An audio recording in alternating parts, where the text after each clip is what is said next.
Hey folks, Keith McGowan here. I am the Outboard Dad, here to help you have a better boating experience. That's what it's all about. That's what this channel is all about, to be safe. Because if your motor doesn't run, it's not very safe out on the water. You could be stranded or you could be adrift. Make sure you have an anchor.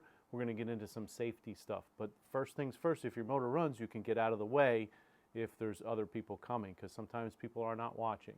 Don't forget my used outboard motor buying guides for sale on Amazon for $20. I'm still offering for a limited time. If you send me an email with proof of purchase to keith@outboarddad.com, I'll be offering a free half-hour session over the phone to help you with a motor that you're looking to buy, or maybe a boat you're looking to buy, and some questions you may have while you're there looking at it or before you're going out or coming back, because I'm not emotionally involved. See, when you're buying a boat, you get emotionally involved, so you need that person to help you. Also do boat evaluations. Just reach out to me at keith@outboarddad.com and we can talk about making a deal. But that half-hour session is a $250 value over the phone to help you save thousands on possibly buying the wrong motor, or be able to recognize what you're getting and be able to get it at a better cost. Continuing on with our Johnson Evinrude 130 horsepower. If you remember, our tilt and trim switch wasn't working, and if you can hear it, nothing happening, right? How about I hold it by the microphone? Right, that's the lower switch. Upper one does nothing. So we had this one on that Ficht motor that I tore down,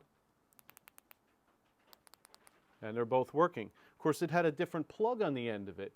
I always like these heat shrink butt connectors. As you see, I already cut those off. The colors are the same, green, blue, and red. And I just cut the connectors off the other ones and stripped them down. Now, one of the keys to having a good connection is this tool, right? There's many tools like this, but this is the one I prefer. You may find something similar to this. This is a Thomas & Betts stripper. Has a little cutter at the end. You can see I beat the snot out of it, cutting things I probably shouldn't. It even cuts off different size machine thread bolts. You thread them in there. You can cut them down to size, which is pretty cool. But the key is this little point right here in the center, right? Because I can take this and I can push my wire inside here, and now I'm going to get a point in there, and it's going to keep that wire from ever pulling out again. Now, there is a proper way to do this if you have a split end. These are not split end connectors. These are perfectly round. If you have a split end, you have to do it the proper way, opposite the split end with your point, so that it doesn't come out. So I'm just going to look at my color. I have a green one. So I take the green one from the old switch, make sure I'm in all the way, and then squeeze this, and then give it a good squeeze, and now that one's connected.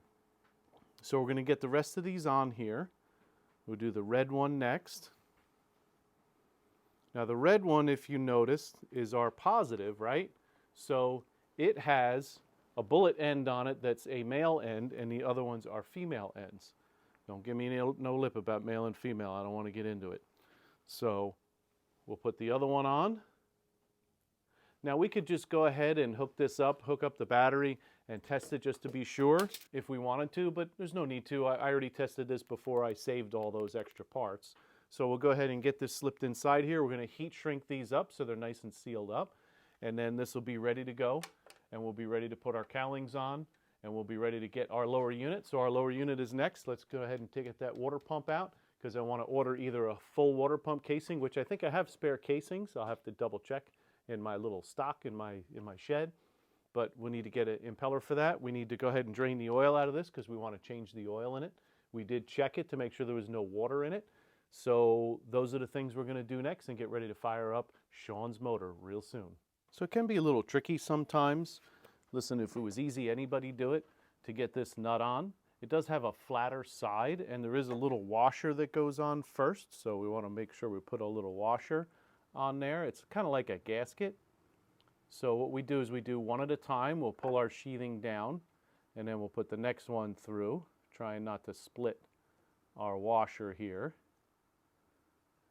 If it gets split, I'm not too worried about it, but we're going to do our best to keep it from getting split. And we're going to go one at a time through here. And now that goes down over top of our sheath and goes down over top of our threads. Now we do the same thing with the nut. So it can be a little tricky. We're just doing one at a time. Once we get it past the connector, then we do the next one. Get it, try to do two at once. So we get it past the connector first, and then we do the next one, right? And now we can go ahead and get the final one in. So sometimes you pull these things apart, you're like, hey, all that stuff's not going to fit through that hole, but you can work it through, right? We'll get our gasket down in place, and then we'll go ahead and tighten this up. Making sure our switch, it has a little bit of an angle to it, making sure the switch goes in the right way, and we'll crank this down and it'll seal up nicely. We definitely want to be inspecting when we're looking at these. We want to look here where our shifter shaft is. We want to make sure that this is clean because this is usually where it binds up. So we want to make sure this shifts nicely here. So we want to work it back and forth, and we can turn our drive shaft, see where that we're in neutral, pick it all the way up, go ahead into forward and then down into reverse, and make sure, which is nice, it seems to work smoothly. We want to make sure that's all nice and neat. And we want to inspect when we take off our water pump, see if there's any damage. Water pump doesn't look very old. Let's see what it looks like inside.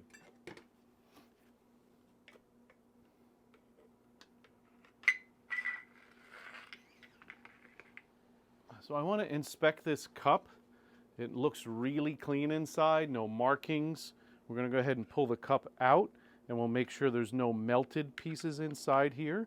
So we'll go ahead and pull that cup out all the way. We can see the seal is nice around there too, which is in good shape. And we just want to make sure there's nothing cooked inside.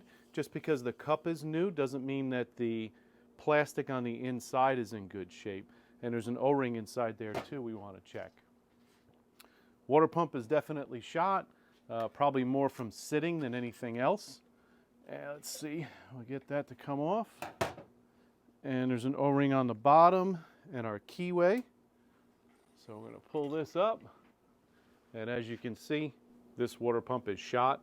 It probably looks like it's more from sitting than anything else. I don't see any major wear on it at all. It's just all bent over like it's been sitting in one place for too long. So we'll get the O-ring off of here. And I want to take the plate off too, because I want to see if there's any buildup or sand, or want to make sure our passageways where our water picks up, or where the water pickups are nice and clean.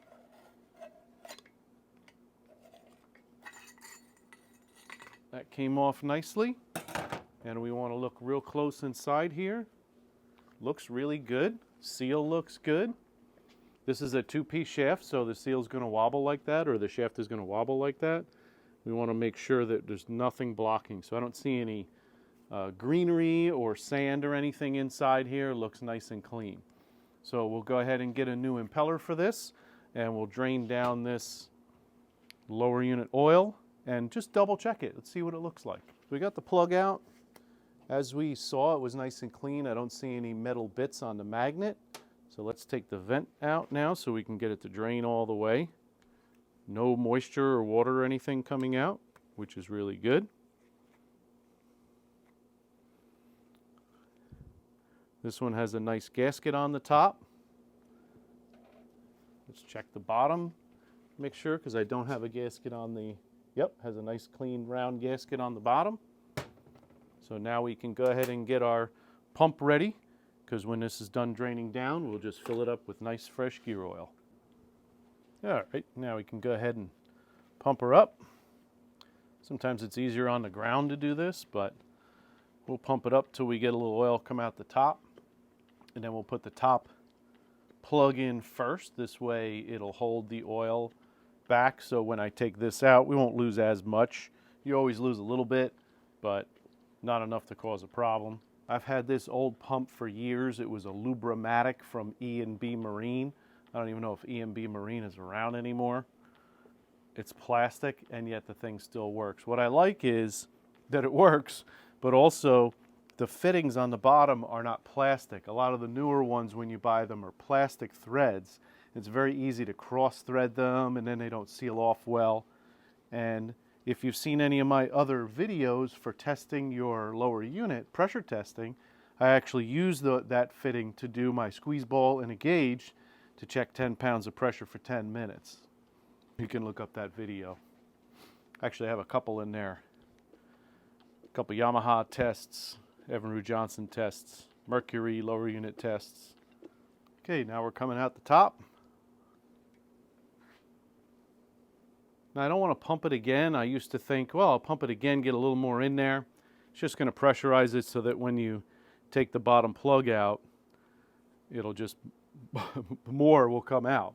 So I want to be ready here. Usually I put on my other gloves, but I just kind of forgot to. So I want to be ready with my screw to go right in there.